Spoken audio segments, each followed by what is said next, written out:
हरित महाराष्ट्रासाठी 300 कोटी वृक्ष लागवडीचं अभियान राबवावं असे निर्देश मुख्यमंत्री देवेंद्र फडणवीस यांनी प्रशासनाला दिले आहेत।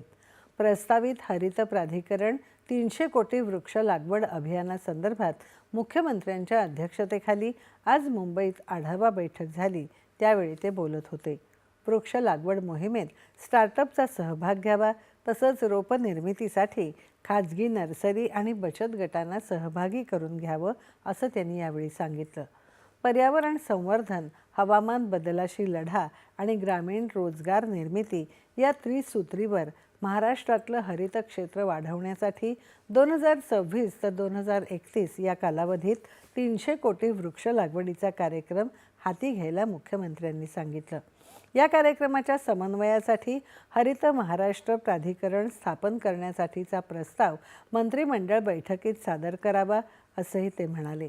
मराठवाड्यासारख्या कमी वृक्षाच्छादन असलेल्या भागात हा कार्यक्रम प्राधान्याने राबवावा असं त्यांनी सांगितलं। यावेळी मित्राचे मुख्य कार्यकारी अधिकारी प्रवीण परदेशी यांनी या उपक्रमाचं सादरीकरण केलं।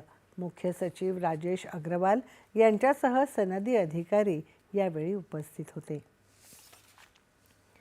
उपमुख्यमंत्री पदाची शपथ घेतल्यानंतर प्रथमच उपमुख्यमंत्री सुनेत्रा